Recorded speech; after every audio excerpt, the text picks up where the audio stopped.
Suicide is one of the greatest epidemics of our time. Every year, an estimated 1 million people worldwide kill themselves. That means there's a death every 40 seconds. In America, suicide rates have risen 30% since 1999. Numbers keep climbing. There were 45,000 suicide deaths in 2016 alone, 47,000 in 2017. Roughly 129 people a day. This podcast is special for many reasons. For starters, today's guests are anonymous. You've never heard of them. They don't run a government agency or fill comedy clubs. They're private people. They don't have a new book out or a political platform. To me, because I know them both personally, they are living proof that tomorrow will come and tomorrow will be better. They are living proof that hope is so important. They're living proof of the crisis that for them has become an everyday story. While they may seem anonymous, their struggle is so common that they're more like a representative, somebody brave enough to speak for all the bystanders as well as the voiceless. Depression and suicide has affected every one of us somehow, in some way, but we don't talk about it. Silence is the wrong approach. I've learned that a monster like depression only gets stronger when we run away from it or we don't understand it. A lot of people are drowning in plain sight, largely because most of us have never been taught what to look for or what to do. We're accustomed to the movie version of the person struggling in the water, flailing their arms and shrieking, but in real life, drowning is quieter, something that you could see and not realize. Today's guests are here to teach you what to look for and how to save someone's life who might be caught in the undertow, and perhaps that person is you. Please welcome Aaron and Teana Elmer. We have canceled all of the commercials in today's podcast, except for one. What we're talking about is so deep and spiritual that there's only one client that I do that I think would even fit, and that is the ministry of preborn. There's so much darkness in the world. Nothing seems to have meaning, and that includes life now. Abortion takes nearly 1 million babies a year just in America. So the preborn network clinics step into the darkness and they shine a light into the mother's womb by introducing the precious life growing inside of her to the mom through an ultrasound. Once she hears the heartbeat, the maternal instincts kicked in. Majority of the time, she'll choose life. That's God's plan. Since Dan Steiner, the president of Preborn, founded his life-saving ministry 16 years ago, over 200,000 babies have been saved. For $140, you can introduce a mom to her baby on ultrasound and rescue 5 babies. When you do, you're going to receive 5 stories and 5 ultrasound pictures of the babies saved. Our goal this year is to rescue, I think it's about 80,000 babies' lives, and we can only do it with your help. So join us. Just dial pound 250, say the keyword baby. That's pound 250, keyword baby. Or you can go online, visit preborn.com/Glenn, preborn.com/Glenn.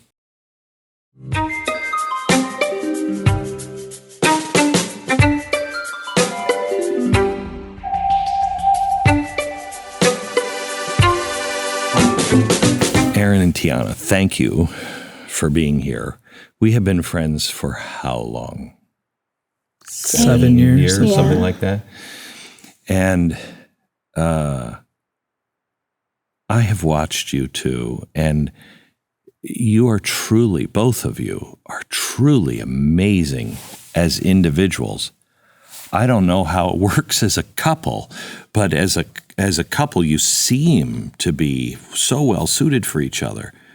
But the strength that you guys ooze and the courage that you give people has been so inspiring that I wanted to have you guys on, because if anybody knows depression, it's you guys. It is you. And,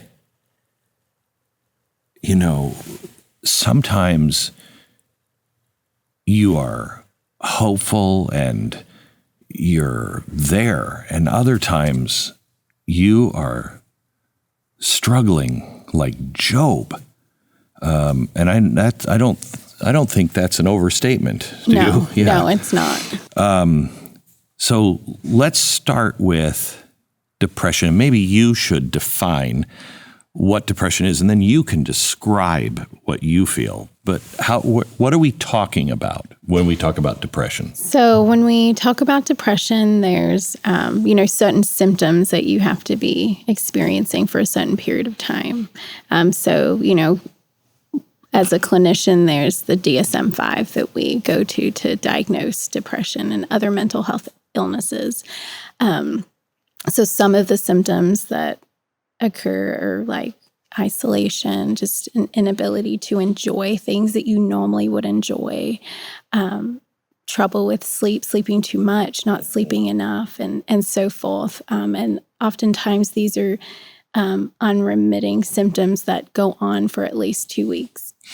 So then there is, and people who have never had clinical depression, they don't know how to separate. They think, oh, well, just pull yourself up by the bootstraps, man. Just get out of bed. That's what you have to do. And they have no idea. It is a completely different world. Yeah. I can speak to that a little bit because I tell some people that growing up, I was a really high achiever. I graduated at 17 from high school and went to college and did really well, like spread my wings and was happy to be on my own. And about a year later, I started having symptoms for the first time. And the contrast between just having all this capacity and this ability to just kind of manage life on my terms, get up early, do what I needed to do. There's a story I tell people sometimes. I remember the first 3 years of my issues, I spent about 18 hours in bed every day. And I'd get out and kind of go hang out with some friends a little bit, but most of the time I isolated and I just had no energy. And I remember one time, I don't remember how far in, maybe a few months in, saying, Aaron, this isn't you. Like, get up and be productive. Like, go do something. So my laundry was just spread everywhere on the floor. Like, I'd just take it off and get into bed and put other clothes on. And so there's just a mess of a room. And my mom taught me at an early age to do laundry. So I separated my whites and my colors and I went and put a load in. And it seems so silly because it's a trivial matter, but I remember just crying in my bed afterwards thinking, how come it's so hard to just do laundry? Like, it's laundry. I'm not even doing anything. And to see that contrast between who I had been and what I was capable of, and how little I felt I could really do in those moments, it was so heart-wrenching. It was so difficult. And you find yourself kind of getting into negative self-talk and beating yourself up. Mm-hmm. And if I can... it just snowballs. Yeah, and you reaffirm that and you go in this process. And part of the reason I try to talk to people and be open about it is because I want people to see them for the way I see them and to see the resilience it takes to manage a mental illness and to manage deep depression and to keep finding ways and reasons to keep going. So how long did it take you before, because I've been suicidal when I was younger, and it is a different world. I mean, it seems sane to you at the time. Insanity seems sane. And while you're in it, you're searching for the problem. You know, maybe it's this, maybe it's that. And as you exhaust all of those, you then arrive at it's me, which is horrible. Explain the difference between a parent dying and being depressed and the way you experience depression. Do they at all fit hand in hand with I don't events? have the quote. I wish I had it on me, but I was recently reading C.S. Lewis's, I forget the name of the title, on grief, about losing his wife, and some of those feelings of being abandoned by God. And here's C.S. Lewis, who wrote Mere Christianity, had some great insights on things, and he was in a place of desperation. And so I think there are commonalities in that process. I tell people it's often like, at least with everyone's different, but it's like being paralyzed and having to relearn how to live. And you get caught up in those past expectations and who you were and what you could be. And I was getting my hair cut the other day, and I sat with this girl, and I told her I was doing this, and she just opened her heart to me. And I told her why I was doing it, and she just started pouring her heart out. I won't get into details, but she said, "Oh, I'm behind. I'm not," started all that negative self-talk. And I just stopped her and said, "You're right where you need to be." The battle to get up and to keep fighting and finding hope and strength, it doesn't happen overnight. I tell people, people like me have a mindset of like, I want to plant my flag. I want to climb Everest and plant my flag. I'm going to beat this illness. I'm going to show that I can do every resource, every aspect of it, and manage it. And I just in my life have not found that's how it works.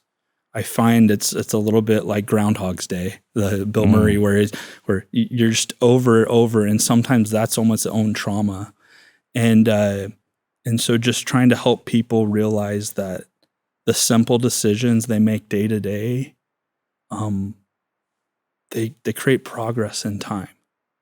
And sometimes if you look at it too close, you won't see the progress. I measure my life in 3-year segments, because if I look too close, sometimes I just feel defeated. But as I've lived long enough to see progress, I look at it and I'm like, I can't believe you've done what you've done. Let's talk about the first time you guys met. It was your second suicide attempt? No, your first suicide attempt, right? After. So after so I had just a little bit. I started having issues around, I think I was 19, about 4 months into my first step. I had a manic episode. I didn't know what it was. I won't go into the details, but was driving through the night at aggressive speeds. And people don't think there's a problem if you're manic. Well, hypomania, a lot of people feel really good and creative, and they kind of want to live in that. And then sometimes with bipolar 1, you can escalate to kind of a more agitated mania where life feels like it's going too fast. A thing I do with people sometimes is I say, well, what if I tap your head? And I just keep, and they're like, okay, yeah, I get it. And then you like keep doing it. And there comes a point where they're like, okay, stop. Like, I don't feel comfortable with that. And just to give the idea that that's kind of how it can get. And so I was going through some of that and had to withdraw from school, and I wasn't sleeping for days on end. And there's kind of this process of kind of that, and then these really depressive episodes. And my issues happen over the years to be a lot of depression that's really deep, and that is hard to. The meds just haven't worked, and so I deal with a lot of really depressive episodes, and so about 4 months in, I had a suicide attempt, and I won't get into the details, but my life wasn't at risk, but I let go 100%, and admitted myself into a psychiatric hospital and spent some time there. And it was a real blessing for me because I went to an adult unit. I was 19, just over the threshold, about a year. And I spent some time, and I met some people that were angels to me. And one lady in particular, I won't get into details, but she struggled with deep depression. And she took me under her wing like a mother. She was older and had dealt with alcoholism and different difficulties. And she showed me where all the answers weren't. And I saw that at 19, and I saw the scars and the trauma. And this lady was angelic. She had the greatest heart. And she told me about her life and all the difficulties, and I couldn't believe it because she was so beautiful and so amazing. And so I really learned early on that drugs and alcohol didn't have any answers for me. And I'm very grateful for that, because later on that was more of a temptation or a way to cope. And at that time I learned. And so I had struggled for about 3 years. And towards the end of that, I found some meds that kind of helped to work a little bit, gave me a little bit more stability. And so I went and worked retail for 15 hours a week, and I missed twice. And that was like a revelation. Like that was, hey, I can maybe do something with my life other than sit in bed. And it was such a small thing. And it was shortly after that I went to visit my parents, and I got to meet Teana. In Australia? Yes, in Australia. My parents were in Australia. When I was young, I was in love with Olivia Newton-John, and I have always loved the Australian accent. You better go home because you're about to lose it. I don't have it anymore. Yeah. Only when I'm stressed. So you guys met? We met at like a Bible study for college kids. Okay. Yeah. And tell me about that. You were good at this time? I was doing better, but I mean, in the big scheme, right, I was barely out of the water, but I felt I was starting to regain some hope. And how long did it take before you saw something or he said something about? Oh, we had a really great first unofficial date, and we just opened up to each other. And I had no idea about depression or mental illness. It wasn't in my family. When he said he was bipolar, I was like, oh, whatever, you're so much fun. I think he was manic that night, hypomanic. So we had a great time. But I think what really struck us both was just this openness and this connection that we were feeling with each other. I joke, I first met her at a church thing, and I saw this girl across the room, and she has this beautiful smile and this countenance, this aura of just happiness. And I thought, I want that. I want to feel that again. And as I got to know her, I came back later and we started to hang out. There was a lot of depth to her. This didn't come from a place of naivety. She had gone through experiences in life that were hard, and she still had a love for life and a zeal, and it hadn't jaded her. And then I was like, that's what I really want. That's what I want, and that's what I'm trying to find. And I was on that path, and she was definitely further down it. And so I had a thing. I'm a little unique to some people. Everyone has a different level of comfort. I had self-injury scars on my arms, and I would not wear long sleeve. If it was summer, I said, I can't hide this from myself, so I'm not going to hide it from everyone else. And there's some questions of how healthy that was or not, but some of that helped me kind of dissipate some of the stigma. And I found 80% of what people shared with me when I talked to them and they asked me questions was positive. It was connecting. And there's 5% that would say something dumb, and it was more a reflection of their experience in life and where they were at. So two things that come to mind. First, let me talk a little bit more about your relationship, because I was an alcoholic, and I was probably 3 years in recovery, and I was really white knuckling it really badly. And I had been praying, help. And when I met Teana, I think I felt the same way you felt here. And because she was just beaming from the inside. And I remember when I knew I had to marry her, we were standing in my kitchen and she was facing this way. And I went behind her and I was just holding her like this. And I could feel the goodness, almost like a black hole, just being sucked out of her and put into me. And I said, I felt bad. And I said, I want you to know I'm stealing light from you. And without hesitation, she said, you can't steal that which is being given. Mm-hmm. And I thought, I have got to marry this woman. Did you at any time feel like you don't know what you're dealing with? I'm stealing light from you. I'm using you for light. This is where it gets a little serious. We were married a year. We hardly ever fought.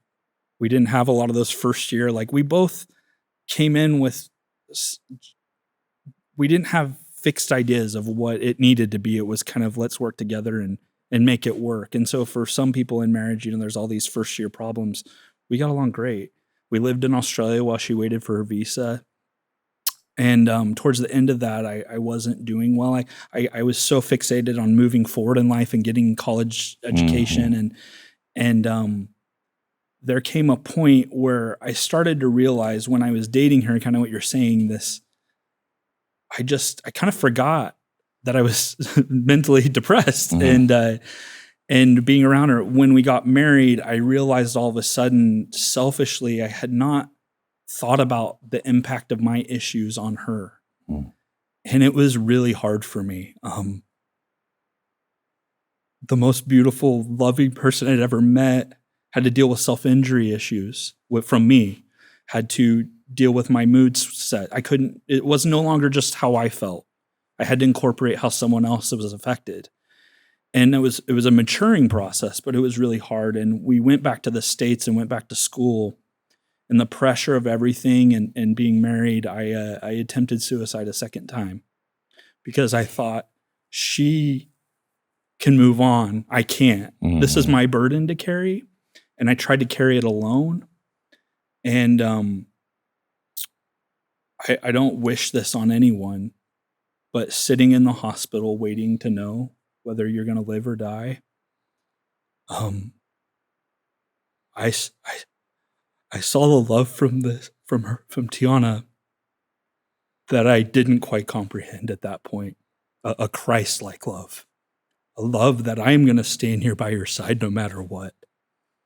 And I'm sad that it took me that to see it, but I have never had an attempt since.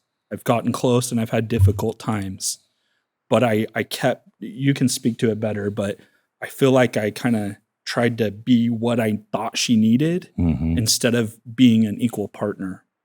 So before we get you to answer that, did you see this coming in your relationship, the second attempt? I think before we got married, I really had to have this like internal introspection of like, can I handle all things? Like, can I handle best case scenario and worst case scenario? And I understood before we got married that worst case scenario was like losing him. But for me, I saw him for who he was. I saw him for who God knew him to be.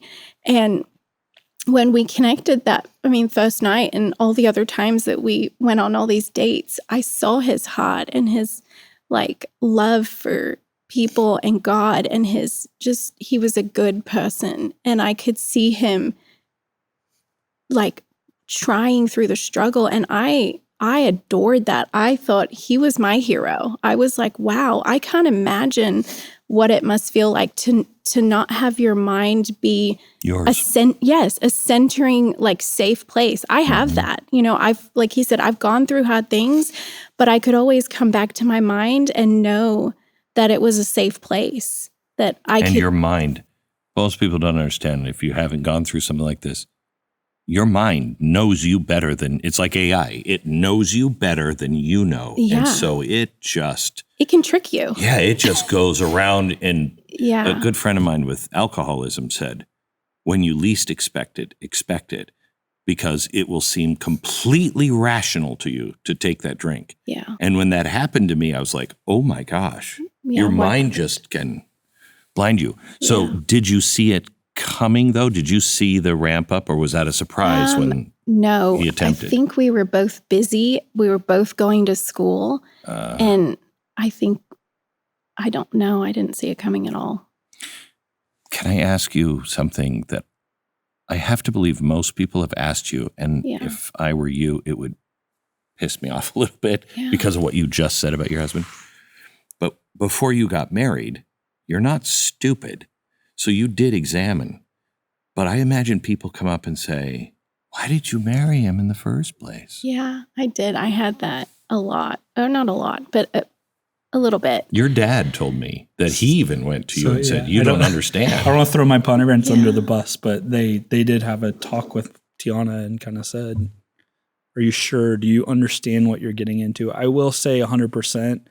My methodology when I got to the seriousness of wanting to marry someone was everything has to be in the open. Yeah. I can't hide anything going in, and It's not fair, not right. Yeah, And wouldn't and be. Wouldn't so be right I think I try to be as between you. transparent as possible, but Yeah. you can't know everything. Well, your father told me the other day that he tried to warn you, Yeah. and he said, when you said, I've prayed about it, I know, Yeah. he said, who am I to argue with God? Yeah. I mean, that's really what happened. I prayed about it and I asked the Lord, I understand this is worst case scenario. Am I going to be okay?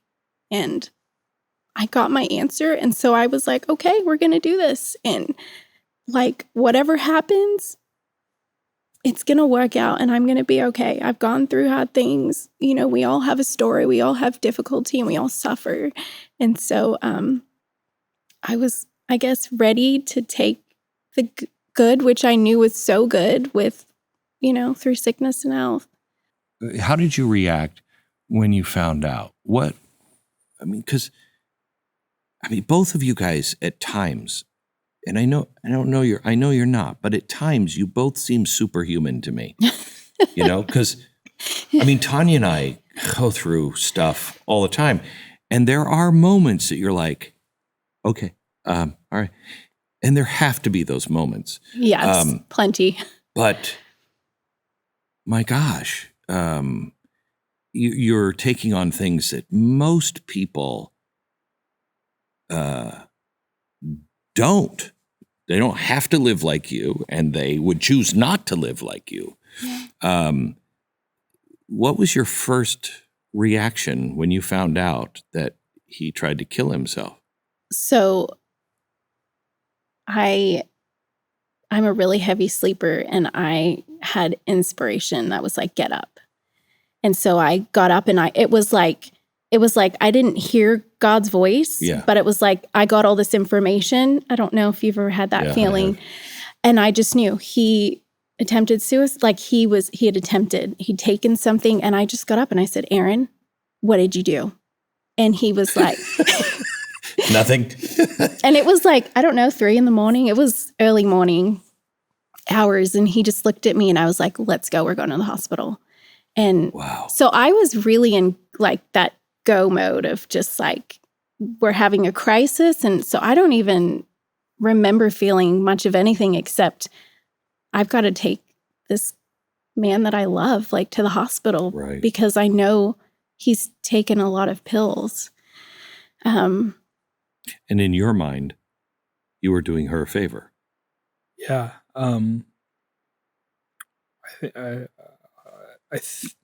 So that night was really difficult for me. I called 7 people and no one answered. And it reinforced this validation of my thinking. The person I needed to talk to was in the bedroom next to me. And that's something I want to stress to people in crisis. That there is always someone, there's hotlines if nothing else. But at that time, I only saw her as someone to live up to. And I misread it. And had I just gone and had the conversation with her of where I really was, and I might need to withdraw from school, and I'm overwhelmed by everything, and had that conversation, I went into that hospital. The doctors said there's a 35 to 40% chance you don't come out of here alive. And then just waiting for that process. And I don't want to go into more detail, but when did you go, dear God, what have I done? I had a weird experience because there was, I want to be careful how I talk to details, but I could have done something else in the process, and it was right there to do it. And one of the first questions they asked when we got there was, did you do this as well as what you did? And I said no. And I knew right then that was the difference. Mm-hmm. And I didn't know 100% out, like there was a chance I'd had kidney damage and dialysis, and there was still a lot to know. So was that, in whether you thought it or not at the time, was that almost a cry for help of, I'm not going that far, I want some chance to live? No. He didn't understand the interaction. No, in the moment I didn't know. Honestly, I just had so much in my body, I didn't know if I could take any more in. And I love Dr. Pepper, and I took it with Dr. Pepper, and it probably wasn't a good mix because of all the carbonation. So that was a blessing. This podcast brought to you by Dr. Pepper, reluctantly. So I think there was a lot learned in that, and it was a turning point for our marriage because, like, up until that point, it was early on. It was like the first year and a half. Yeah. He always shut me out. Like, I just need to be alone. Just go away. Like, I'm fine. I just need to be alone. And so as somebody who's like the caregiver, the loved one of someone suffering, it was like, I already felt so hopeless. I already didn't know what to do. And then it was just like, pushing me away. And I think after that experience, he realized that how important it was to let me in, and your partners. Yeah. And for me, that was huge in that connection and trust. And even if I didn't know what to say, I could just tell him I loved him and just sit with him for hours at night. And just, he didn't have to do this all alone. It was healing. So is this, because you've talked about a paradigm shift, is this where the paradigm shift happened? Or was that at the beginning? Your first experience? Different. There was definitely a paradigm shift. I've actually talked in a church that kind of before that time. I guess I'll just share it with you. There's a scripture. So my second son's name is Jairus. Yeah, we call him Jai, but his name's Jairus. One of my favorite. I don't know if you've watched The Chosen, but they did a great version of it. Mm-hmm.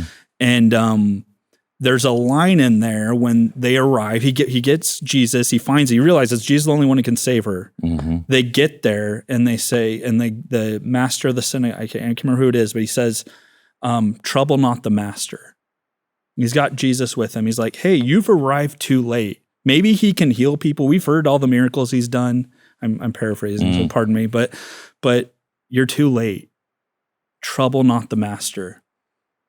And I think even the apostles in that point, they hadn't seen him raise someone from the dead. So they're probably like, dang it, late. We should have been here earlier. We did the best we could. Right. And the message I have to people is that's kind of how I lived that first few years before that. Trouble not the master. Yeah. Like, he's forgiven me in more times than I deserve. I'm not good enough. I'm defective. What can I measure up to? How can I be of worth to God? And I had a lot of that thinking in my head. And Jesus turns to Jairus and says, "Fear not, believe only." And then he goes and raises his daughter from the dead. And my exclamation to people is, Christ is God. Christ is the Son of God. Christ can do all things. So let's not take our illnesses and our difficulties and think we're past the point. As long as there's breath in our life. Or even past. And we can get into a whole nother conversation about that. But there's always hope. There's always hope. And all we have to do is have the strength to turn to him. So when things get really dark for you, because I would imagine you have gone through times where you feel God has abandoned me, all of this. And it's nice to have, my faith, I feel, is pretty rock solid, unshakable.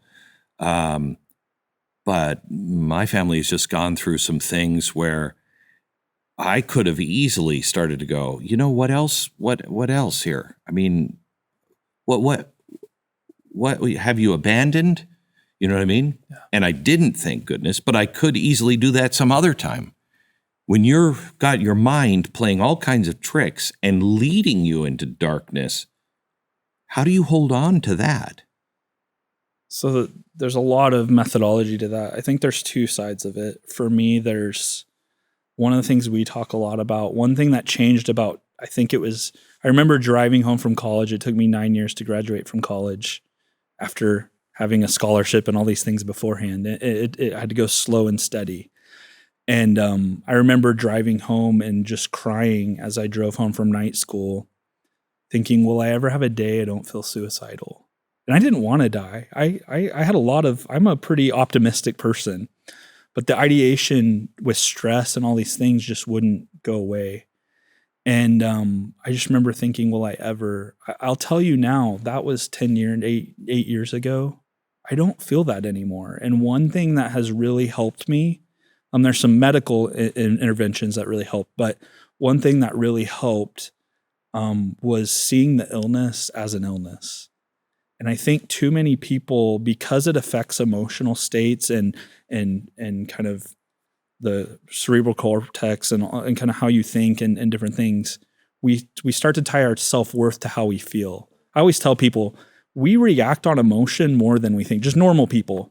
When it's our birthday, we feel a little better, or when we have something that happened on a day in the past, we have a trauma in the past, that day is going to be always a little harder than other days. We have a great dream or a bad dream. Yeah. It can stick with you all day. Yeah. And so we more, even people who are pretty intellectual, I think, make decisions on how they feel more than they think.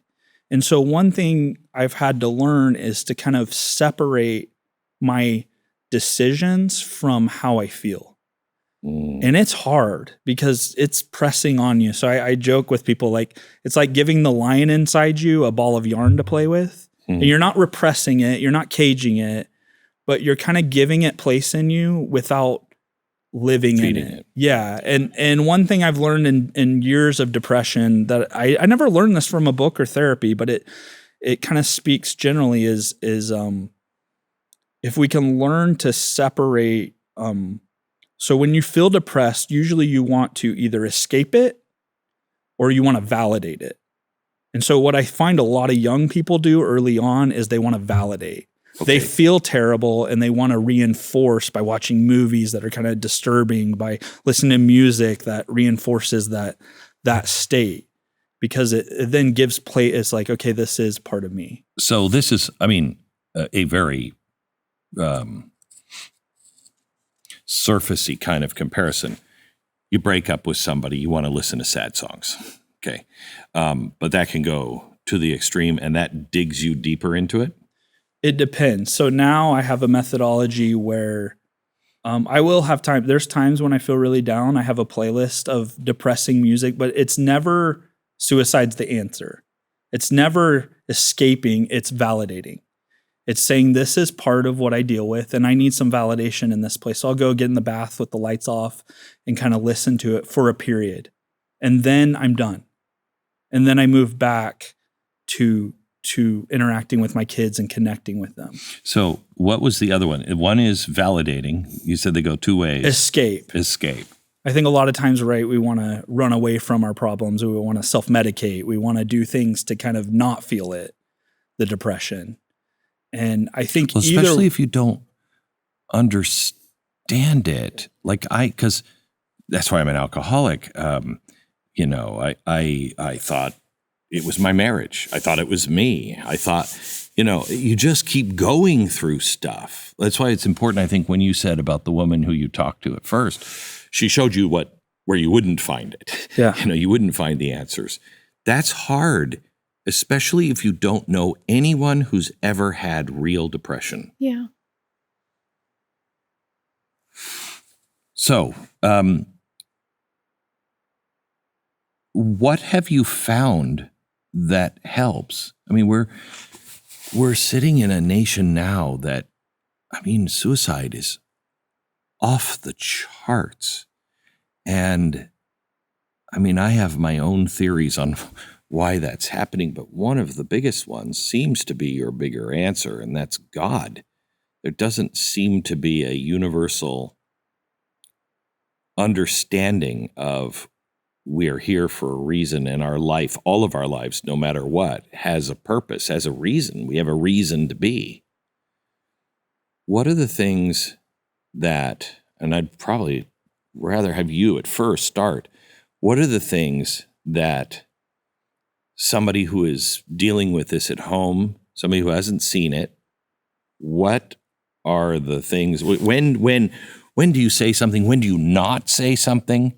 Like getting help, you're saying? Or Yeah. Okay. And just dealing with it. What are the do's and the don'ts here? Let's start there first. Well, and I'll speak from like a caregiver loved one standpoint first. I think Aaron kind of touched on this, like understanding that it's an illness.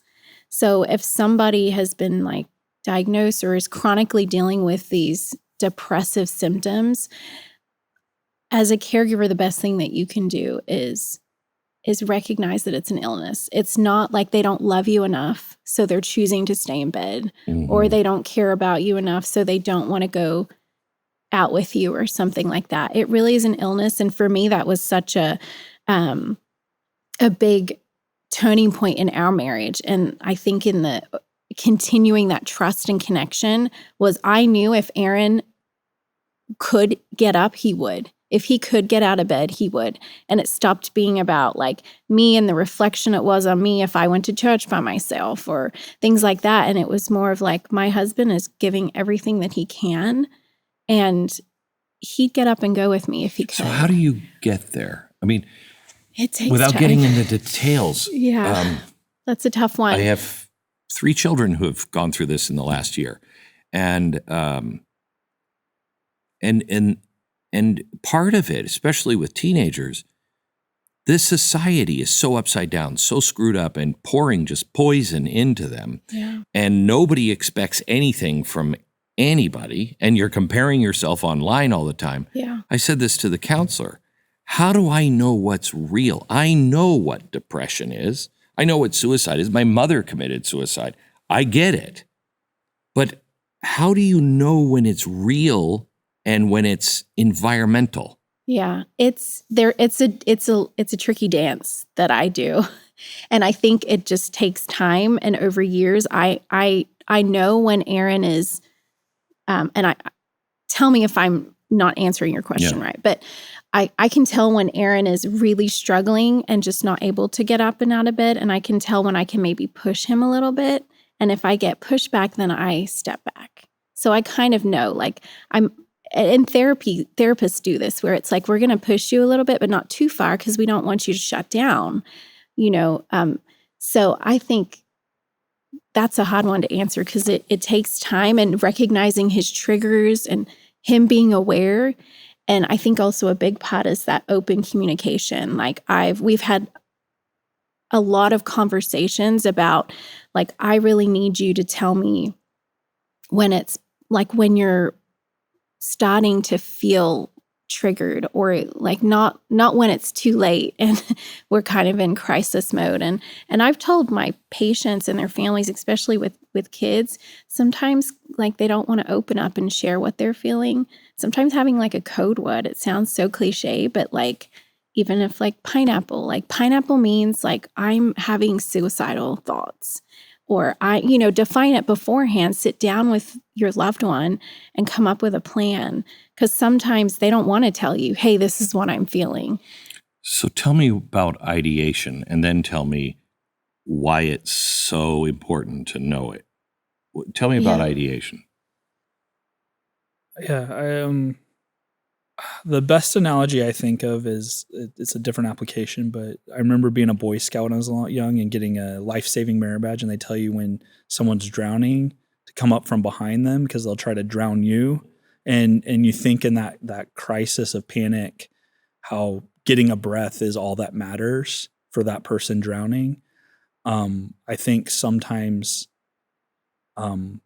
suicidal ideation is similar. Your body, your brain, for different reasons, sometimes triggers, sometimes emotional, but mostly biochemical on some level. Your brain's kind of saying abort, like it can't deal with this level of stress or this level of difficulty, and the only answer is shutting the system down. And so it's almost like you're not consciously thinking about it. It just starts incessantly coming. And it is often with sleep deprivation, stress. And sometimes, like you were saying earlier, it just comes out of the blue. Sometimes you wake up and you're thinking, this is a great day. And then 2 hours later, you're like, I wish I never woke up.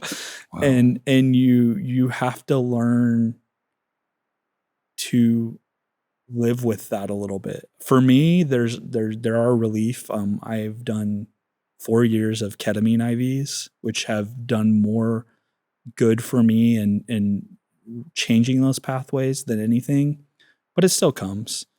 And knowing you don't have to act on it. Creating that foundation where suicide isn't the answer, whether your brain is telling you it is or not, is so important. And then kind of working from there. And do I have I have meds? So when it gets really bad, just recently, a couple weeks ago, I'm trying to find more stability, and so I'm taking some different meds than I've taken before, and I'm not doing ketamine currently, and so I'm trying to find more capacity.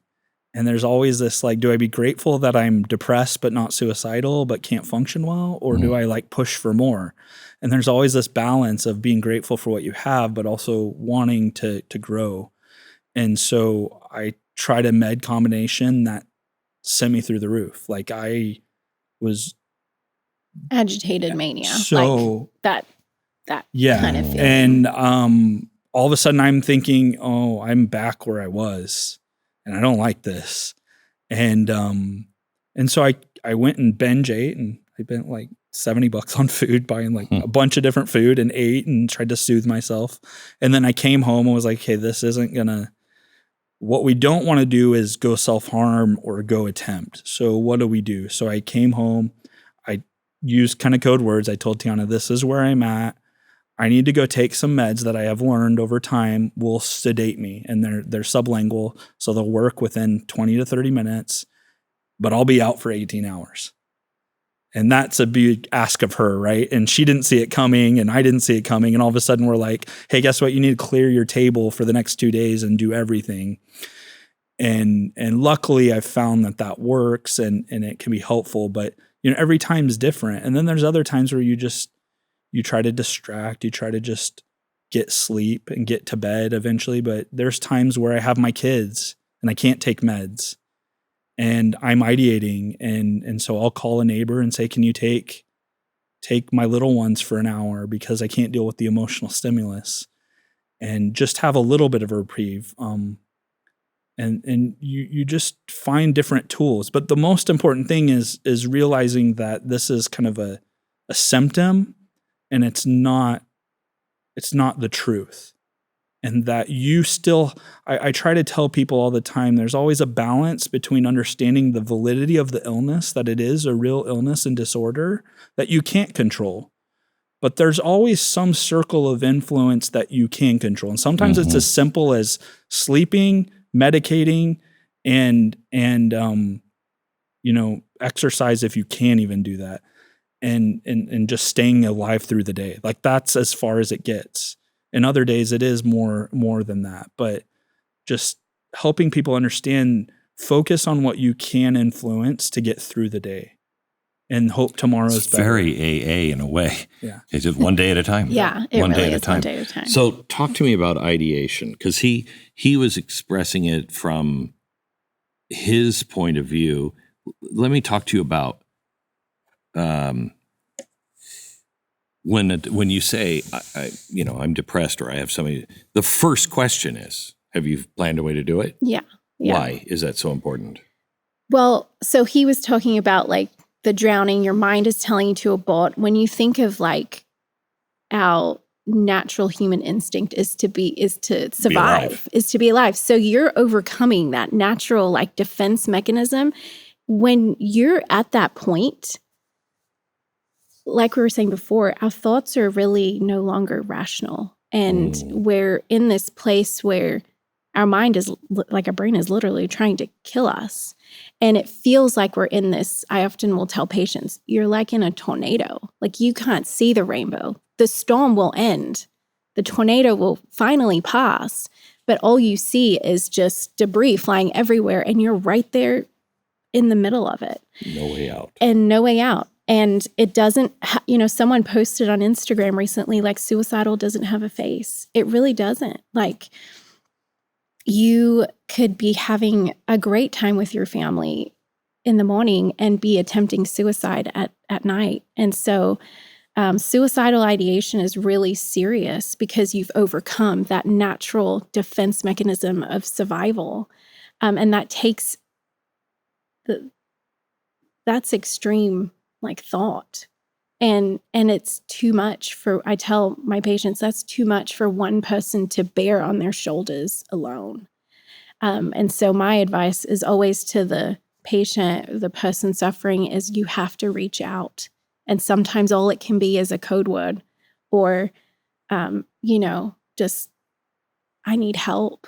And then for somebody who's the caregiver, the loved one, the first thing you want to do is validate. You don't want to say, oh, but your life is so wonderful. You have Why this. Why don't you want to do that? Well, it really, it negates their feelings and their thoughts. And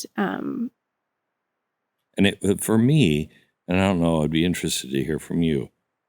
For me, when people said, just pull yourself up and just get going, you've got so much to live for.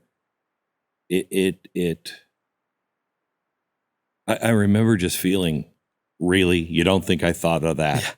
Yeah. Yeah, can I speak to that a little bit? Mm-hmm. So I have my oldest son's middle name is Rich, and he's named after a doctor that helped save my life. And I sat in his office after the first suicide attempt, probably a few months later, dejected and, had my hoodie on, all the cliche, like staring at the ground. I was a shell of who I am. And he kept trying to tell me, we can try this med or we can try this med and da-da-da. And he just stopped in the middle of a sentence and he just looked at me. And he gave me, I won't go into details of what he said, but he pretty much said, I see you're trying everything you can.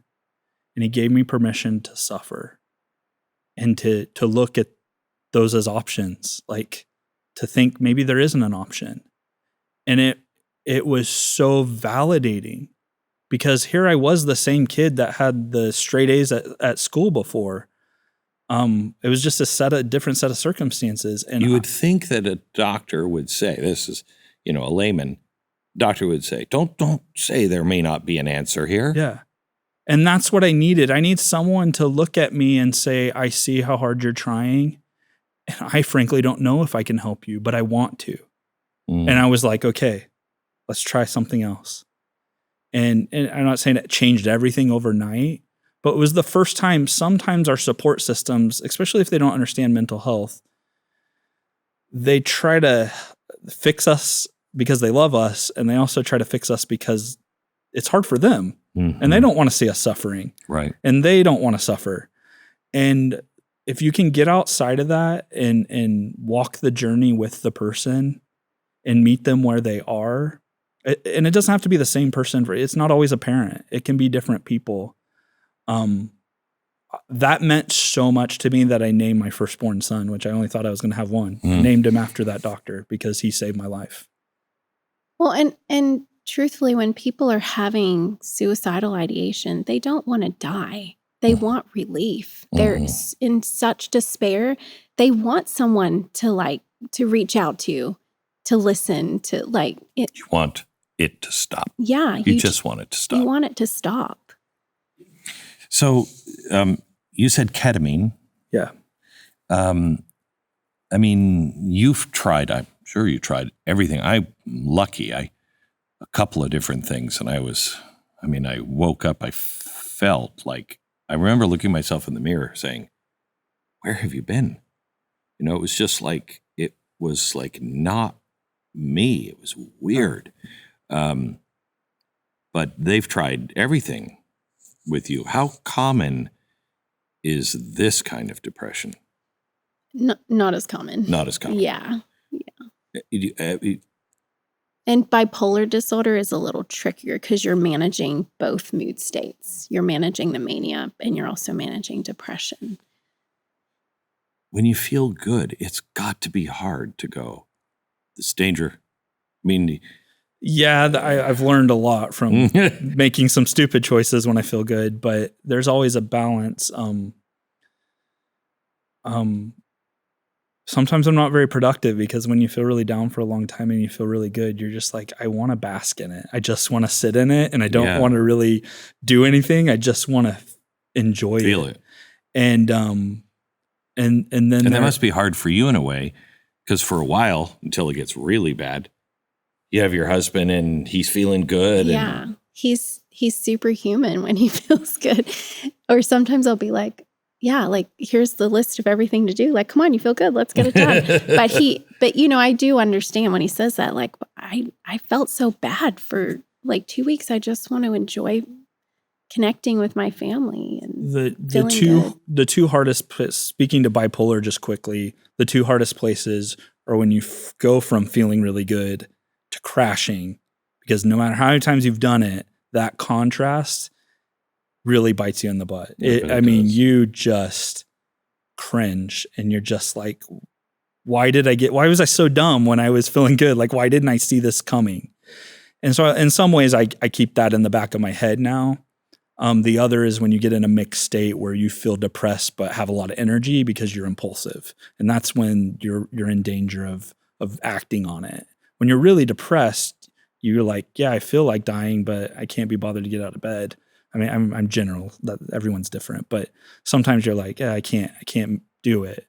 When you're in a mixed state, it's a very scary place. So anytime you can do anything, whether meds or psychologically or therapeutically, to kind of mitigate the highs and lows, kind of stay in the middle a little more and not act out on the highs and lows, the more stability. What I found in time is what I really crave is stability.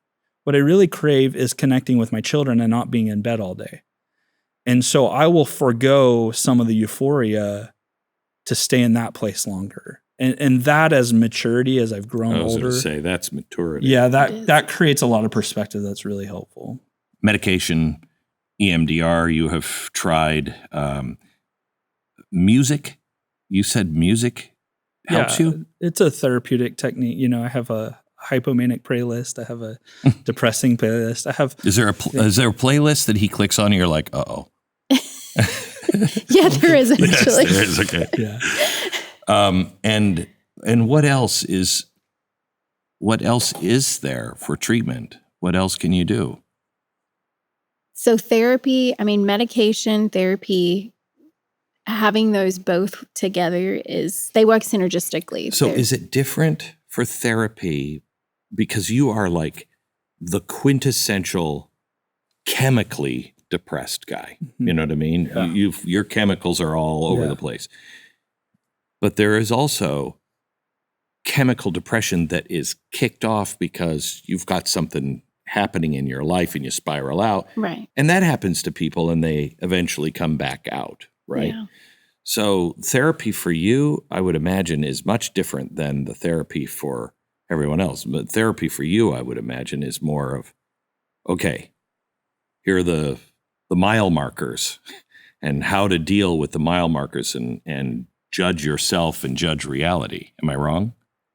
I think there's a lot of therapy that kind of helps across the board with all like mental health issues, and especially like when it comes to like self-worth and some of the trauma that maybe you've experienced. And, therapy is all about kind of retraining those pathways, those connections that we've made when we get triggered by like trauma or whatever trigger we may have. Then our brain kind of goes down, whether it's adaptive, meaning like a positive connection we've made, or like maladaptive, where it's not helpful to us, and it will go there. So in therapy, you're retraining those maladaptive connections, which is what EMDR does. I think by moving your eyes, if I'm not mistaken, when you have a tragedy or something, your brain can't deal with it, so it misfiles it all over, and puts pieces of it in different file cabinets. So when you see something, all of a sudden that file cabinet is opened up, and that fear or that memory or that feeling that you had from that comes out of that file cabinet, and you don't know necessarily why. Yeah. Is that right? Yes, or how to stop it. Yeah. Yeah. Yeah. Yeah.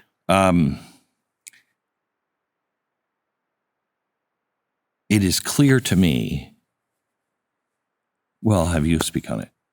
Would you be here if you didn't have God in your life? No, not at all. I want to say, like, I think sometimes we look at Christ, right, as this, and God, it can be different to different people, but for me, Christ is important. And we look at this perfect person or this ideal. I think it's important to look at Christ, and he said, "Father, if thou be willing, remove this cup from me." He said, my God, why hast thou forsaken me?" In a time of desperation, he said, "Then saith unto them, my soul is exceedingly sorrowful, even unto death. Tarry ye here, watch with me." Those are Christ. So when we're feeling those same things, we're not abandoned. Maybe we're right where we need to be. Maybe we're on the path of discipleship and coming to know our Savior. And what we do after that is what matters. God for you. It has meant everything in my life, in my relationship, and how I guess care like for Aaron, or just how we operate in our relationship. I don't know that we would still be here together without God. I have to tell you, I think the most important thing you said was you saw him, I'm paraphrasing, but you saw him for who he really was. Yeah. That's hard to do. I think impossible probably without God. But when you recognize who that person really is, that's when you can love even your enemies. Yeah. Because you can see, ooh, there's so much pain in there, Could I ask both of you to do one thing? I want you to look into that camera, and you look into that camera. You start. Okay. And talk to someone who is going through it with someone else. Okay. And talk to them. Well, first off, I want to say, I see you. I see you as the caregiver. Sometimes that can get like overshadowed, because if you have a loved one that's suffering so much, you kind of feel like you have to juggle all the balls and hold everything together and be the strong one. And so I want you to know that I see you, and I see your pain and your suffering in a different way. And I guess I want you to remember that you are loved by God, and that you have a village around you. And even though this illness can feel so isolating, even as a caregiver of a loved one suffering, that it's so important to know that when to reach out and to be open to ask for help, so that you can get what you need to fill your cup, and then be able to be there more for the person that you love that's going through this. Before you speak, I think the most important thing you said that I heard was, once you're open, once you're willing to share, things change. And I know this as an alcoholic. Everybody, when I was growing up, you don't talk about being an alcoholic, and I really didn't care. I had nothing to lose. And I started talking about it and sharing things. And so many people would come up and they would whisper to me, thank you for saying that, because I felt that way, or I did this. And I realized we all are the same. We all are going through something, and it only changes when we talk to each other. So you look into this camera and speak to them. I hope anyone out there suffering knows I've been where you are. And I love you for your resilience. It takes courage to get out of bed. It takes courage to get up and be a part of this world, even when you feel like there's not much for you. I went to that place where I thought there was nothing, and I've now lived 10 years since then or more. I have 3 beautiful children and a wife who loves me, and I have purpose and hope. It's not perfect, but it's worth it. My message to people is, I hope you'll raise your voice, whatever level you can. I know everyone can't shout it from the rooftops. But I hope that the message, sometimes in our society, we see so many people lose their battle to suicide. And there's a place for that. We need to respect and honor those people. But what we really need is the people who are struggling to live, who are choosing to find hope, to stand up and tell people, I'm struggling, but I want to live. I want to find purpose. I want to find reason. Those are the people that will help those of us who are struggling. Those are my heroes. And I hope you'll continue to fight day by day, one step at a time, and be patient with yourself on that journey. And a final message from me. If you don't find yourself in the situation of either of these two, you might, but you know somebody who is going through this. It is worth it. And it may not seem it, but it is so worth it. Please pass this on to somebody else who needs that message. Good night.